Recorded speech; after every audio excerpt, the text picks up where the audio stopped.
Hello and good morning to everyone. Today we have a special edition of Good Morning Cannabis. We want to focus primarily on what just came out in the New Jersey CRC regulations that are the final regulations. I want to give you some of our comments as to what we know now.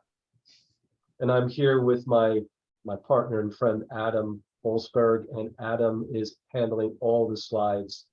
So welcome, Adam. Welcome to the audience out there. Here's our lovely mug shots. So what we want to say to you all, you are able, if you like, to give us a call. I mean, you can very easily get a hold of us by a call, but also the easiest way is to really send us an email to either myself or Adam on anything related to the new regulations or any topic. For work, if you're interested in cannabis, we're here to help. We're the cannabis experts, and we want to be as useful as possible. But no further ado, Adam, let's get into what we found out at the beginning of the week about the new CRC regulations. So let's talk about the past 1,000 days. And again, we're focusing on New Jersey. You know, a lot of folks in other parts of the country are looking at New Jersey, so perhaps you're tuning in for that reason. But let's take a look and kind of rehash what we've seen so far in this whole cannabis movement in the great garden state of New Jersey. So December 16th, 2019 is when the New Jersey legislature actually passed a resolution to place a constitutional amendment on the New Jersey state wide ballot. And at that point in time, if it was ratified, it would legalize cannabis. The polls closed on November 3rd, 2020, and we got 67% of the voters in New Jersey voting yes on that public question to ratify the marijuana legislation amendment. Then, 2021, February 2021, Governor Murphy signed into law the Cannabis Regulatory Enforcement Assistance and Marketplace Modernization Act. So that's when it actually went into law. Then last year around this time, on August 19th, 2022, the Cannabis Regulatory Commission, fondly known as the CRC, adopted the personal use cannabis rules. And just recently, August 1st, they readopted the personal use cannabis rules with amendments to the new rules with a 60-day public comment period, which will begin before final adoption. And if you remember, in fact, last year, they did kind of set their own deadline as to when they would come out with final regs. They did extend this last set, I believe, to sometime in February. They gave themselves an extension. But I think what we see, folks, is we see now something that we can really sink our teeth into and say these are the final regs. Now, I want to just point something out to you. If you take a look at the dates that we're looking at, this is a pretty quick movement for a state in which it was not legal from adult use until now that you can actually go to a cannabis dispensary and buy legal cannabis. So I talk to people all the time, and everyone's saying, "Oh, I've been in cannabis this number of years." The truth is that this is an emerging market. It is a very new market, and we count dog years when it comes to cannabis. In other words, it's going very quickly, and it's a very new market. So one of the big takeaways is when you're taking a look at the new regs, that they did kind of add some additional classes. They've been talking about this, but before this time, they didn't really outline what the roles and the prohibitions would be for each of these. I want to go through it kind of quickly. You have a class 3, class 4, and class 6. Class 3 is now wholesaler, warehouse and store cannabis items for purposes of resale. We're talking about the wholesaler license, but they're prohibited from cultivating, packaging, manufacturing, or selling the product to consumers. And if you're a micro business, you're limited to 1,000 pounds of usable cannabis. So that's the wholesaler side. Distributors, which is class 4, will transport cannabis between cannabis establishments, and they can only temporarily store the cannabis. They can't really keep it permanently on their premises. And there's no limitations to the amount that can be transported for a micro business when it's distributors. And class 6 is delivery. They can deliver cannabis items. And also something new, a new item that was added in the regs is the word paraphernalia. So cannabis paraphernalia and related supplies to consumers. I guess we're talking about pipes and other types of paraphernalia. I'm guessing that's what they're. I mean, I think that's what paraphernalia is. You can kind of Sounds about right. that, right? Is that correct, Adam? Yeah. Yep. And then transports, the undelivered cannabis items and related supplies have to be returned to the originating cannabis retailer. They can't just keep it in their trunk, or they're locked in their trunk.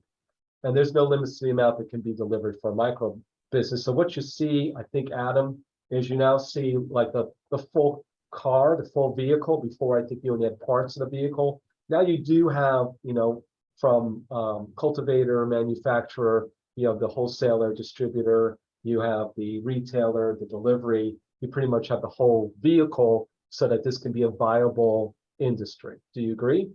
Yeah, before we had, a lot of missing pieces. We knew some parts of the cannabis license, life cycle. But now we have the full picture with the wholesaler, distributor, delivery. So now we know how each of the parts kind of fits with one another. Yeah, and I think the good news on this is that folks who before didn't have the option of applying for these particular licenses, that's what's forthcoming. And I think that from our discussions, we've heard a lot. I mean, at least I've heard a lot of people very interested in delivery and also distributing. So I know that that's just going to probably be a big push for that, but wholesaler is just as important. Just want to point out that's, as of right now, there is no application window open yet for these license types. They haven't announced anything. If you think back with the cultivators and manufacturer testing labs, the first group that got allowed to apply for licenses, they weren't allowed to apply until December. The rules didn't come out till August. So hopefully it's sooner than that, but that should be a rough time frame of when to expect to start to applications for this. Right. All right, so looking at, so when the rules first came out last year, they initially said you could only, in the beginning, hold a cultivator and manufacturer license type. They were really trying to restrict vertical integration.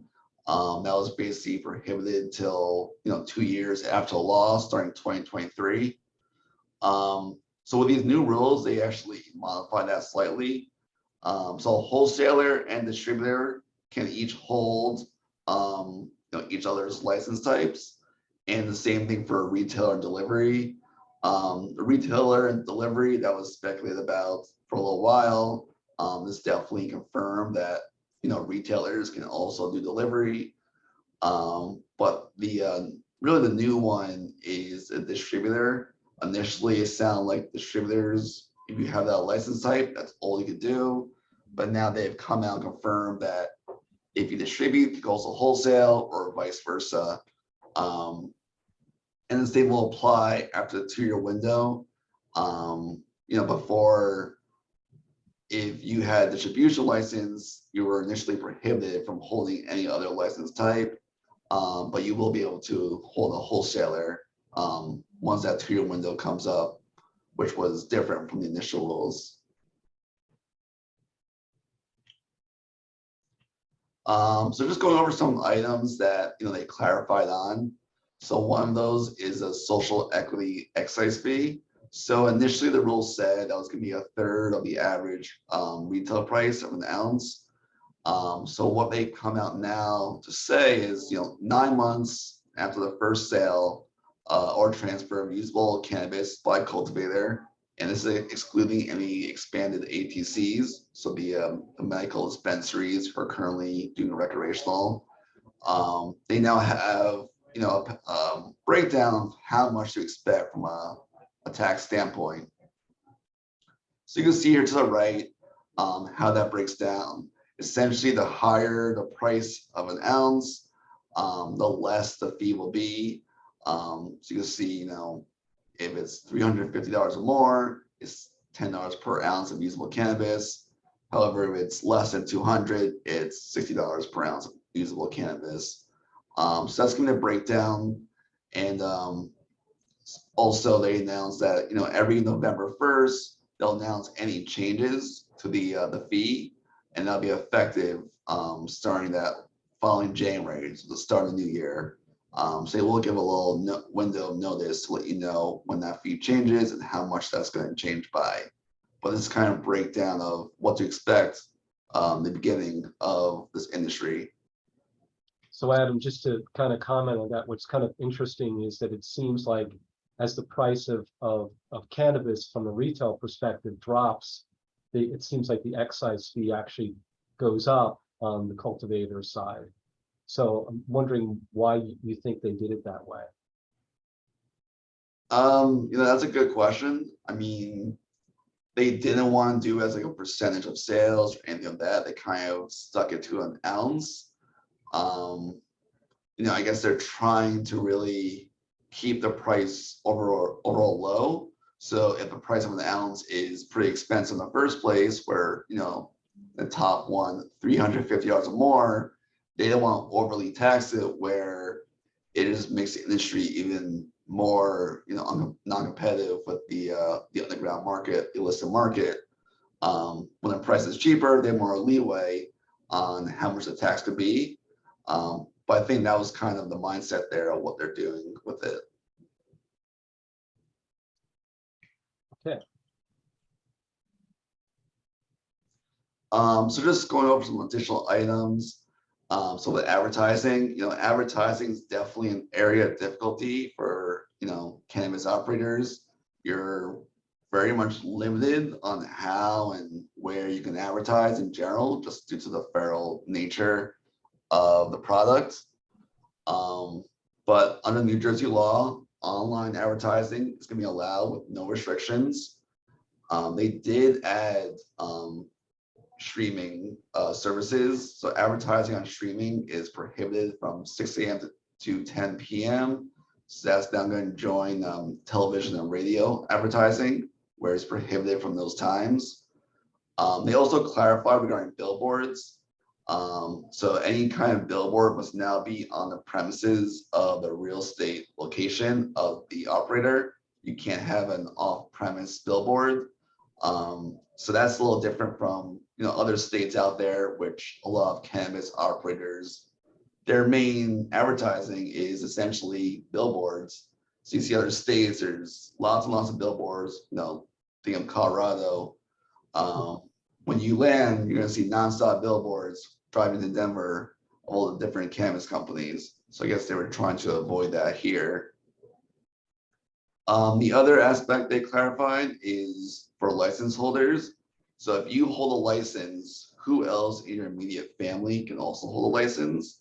Some people are looking to, they'll hold one license and then maybe a sibling will hold a different license. So one person can cultivate, one person does retail, and kind of get around those vertical integration limitations.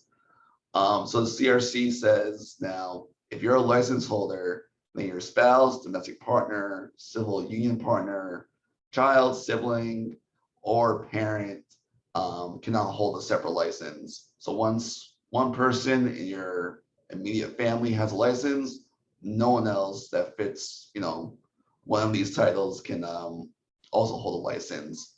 So they're being, they're definitely trying to avoid any issues there.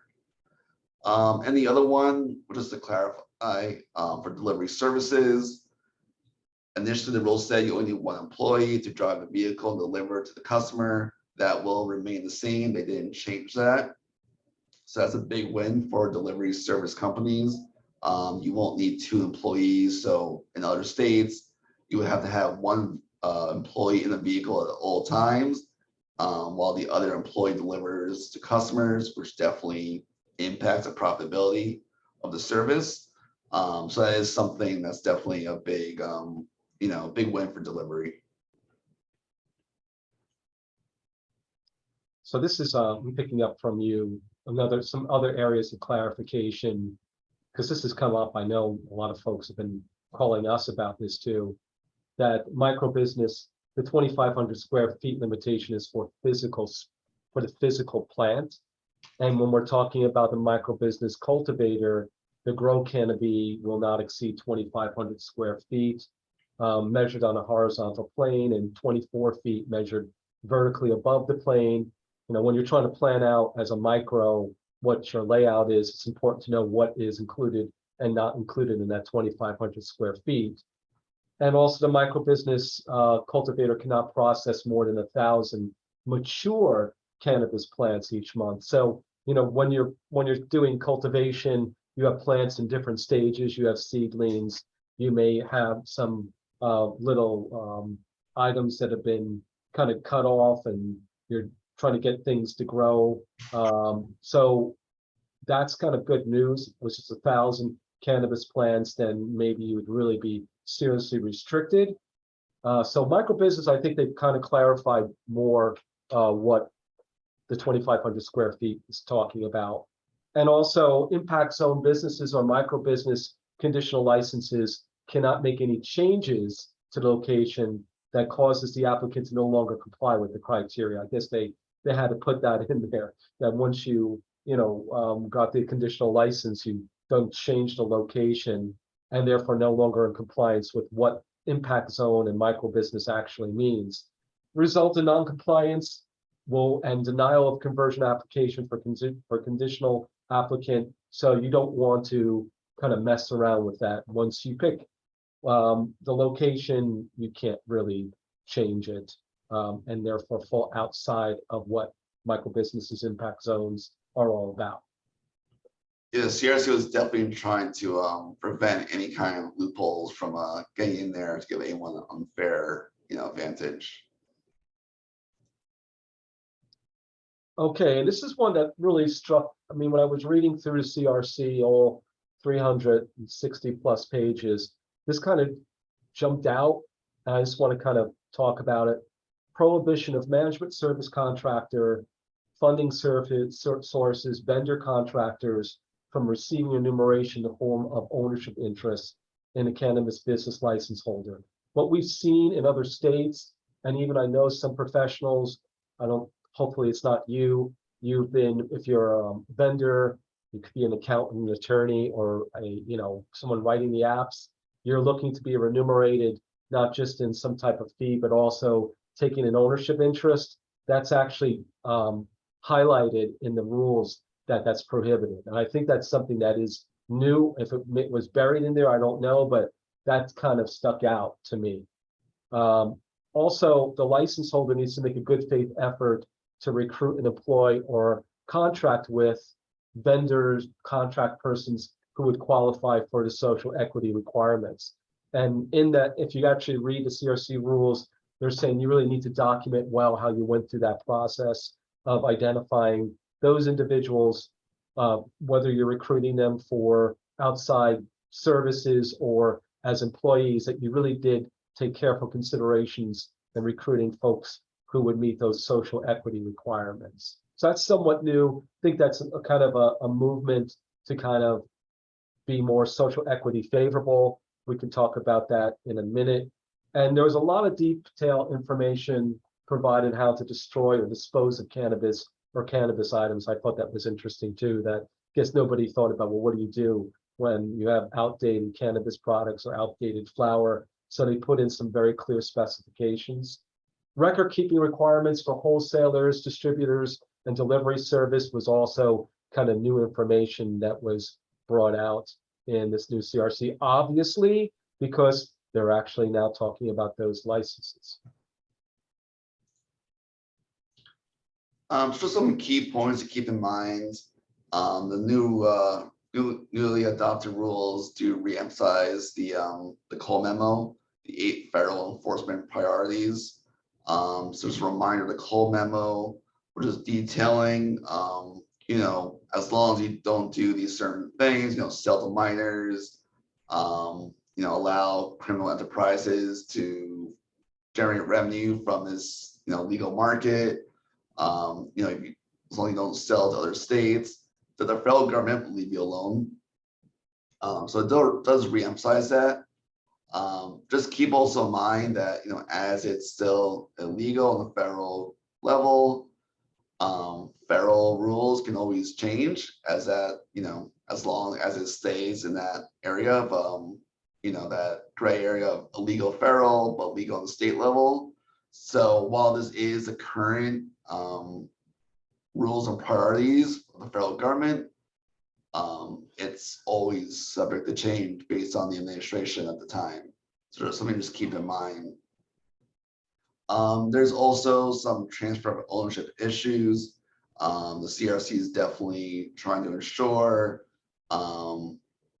people aren't, doing anything they should when it comes to transferring, having a license, one person get the license and then, immediately transfer to someone else. And that goes along the next bullet point that, so if you fit one of the, the priority conditions for the application, so diversely owned companies or social equity or impact zone or conditional, anything of that nature, you have to hold your license for 2 years. You can't just get the license and then immediately transfer it somewhere else. The CRC definitely wants you to keep that license, operate the business, and then 2 years after operations is when they're going to allow you to really transfer that to someone else if you wish to do that. Also just want to mention that's not on here, but the CRC also does go over the different violations and does that in more detail and what, there's different class of violations and what are the penalties for each class. Just want to highlight one of those. So for delivery services, and this also applies to retail, you need to ID every customer to make sure they're 21 and older. If you're caught providing cannabis just to a minor, someone under 21, for the first time violation, the fee is $500,000. Wow. So it's no joke. It could definitely put a company out of business just from one violation. So something to keep in mind, that's a very strict area. There are other, violations, but from a fee standpoint, that is the highest fee they could do, and they give it to, if you supply it to minors. If you get caught twice supply to minors, you pay the fee, and you also have your license suspended, and you get caught a third time. They go with baseball rules, 3 strikes and you're out, you will lose your license. So definitely, if you're pursuing a license or you already have a conditional license or you submit an application or waiting, you definitely want to get a good idea of what those potential violations are and definitely want to avoid them. So there's some other key points. A person or entity shall be a principal of only one license application or a license holder. Financial institutions should not engage in discriminatory activities with respect to the banking activities of a cannabis business or person associated with the cannabis business. Also, the CRC is going to be looking at the interest rates that financial institutions are providing when and if they do provide loans to a cannabis company. They're going to compare those rates to other states and kind of use that as a barometer if the financial lending institutions are being fair in New Jersey. Just once again, this as a reminder for a micro business, you can apply and convert to a standard license after a year of operations. Something to keep in mind, that rule still applies. You'd be operating for a year and then apply. And the other item, which they definitely clarified on, so a micro business that converts to standard does not ever apply to any CRC caps. So essentially, initially they always said a micro business doesn't apply to any caps the CRC imposes, which was the 37 cultivators. And now they took that step further, just clarifying that even when that micro business converts to standard, they still are treated differently where they'll still essentially be treated as a micro business for purposes of any caps. Just thought that was something interesting that they clarified on. So let's talk about some takeaways, Adam. I want to comment on a few things because what keeps coming up, at least in conversations, is the whole social equity dilemma, which is that it really does appear that CRC was making an attempt of giving priority treatment to social equity, the minorities, diverse businesses, the impact zones, but still, what I see in the CRC regs now is they seem to still be kind of leaning towards encouraging people to recruit not only from the professional side, but employees, folks who would fall into that category. But what's still sort of lacking is any type of funding for these social equity applicants to be up and running, because we all know that even if you reduce the fees of applying and you get the conditional license, you have to have a lot of money to kind of start these companies. It's not, and because of the fact that it's still federally illegal, it's not like you can go down the street to the bank and get a loan to build out a cannabis dispensary or a grow. You're going to need to either do that through family and friends or some other way of raising funds through investors. And I just wonder what your thought is, and one of these takeaways, if there's anything else that the state could do to, I have a comment, but I want to hear yours, to help promote this, because I don't think it's the CRC. The CRC, I think, is trying to set out the regs, but what's your thoughts on what could be done about this, or is it really too late? Yeah, I would agree with, the CRC is trying, but they're kind of limited to what's in the law. And they really, and as the law was originally written, there really wasn't anything in there to help any, social equity applicants or, any applicants in the impact zones or things of that nature. They were given priority review for applications, which is a benefit, it's nice. But as you said, this is a very expensive endeavor to go into. And, typically when you consider social equity applicants, funding for such an endeavor is going to be significantly limited. So the CRC, I feel like, is trying with what they have. They did mention the excise fee, the taxes from that will hopefully fund future programs to help, social equity applicants or companies in impact zones.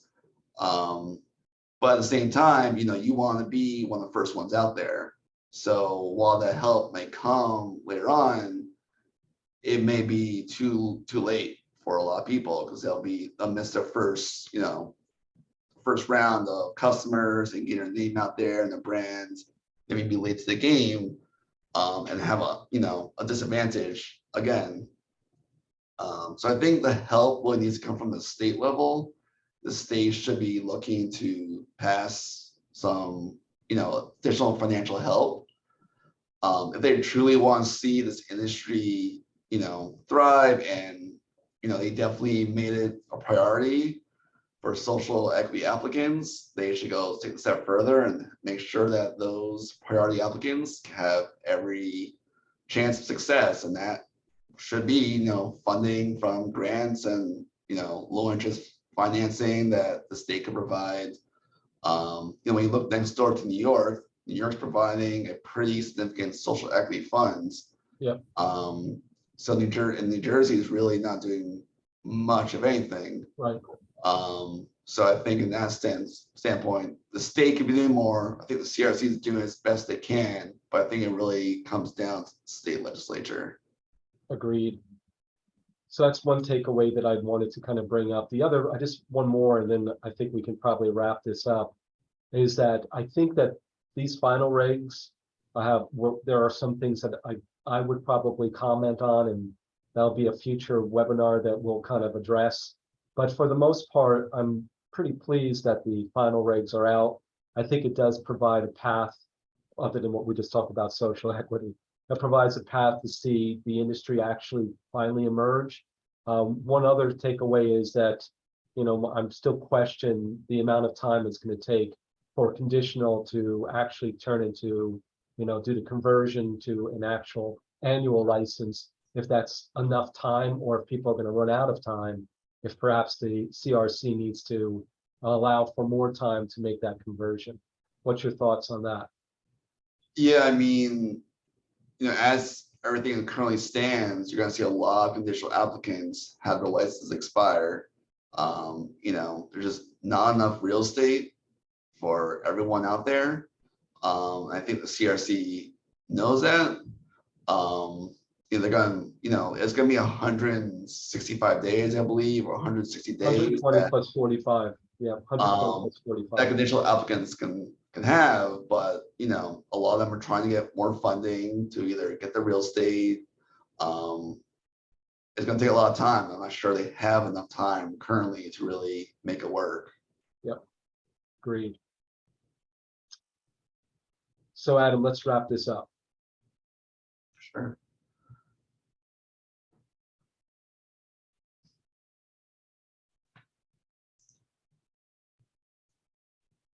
So this is Good Morning Cannabis with Saks.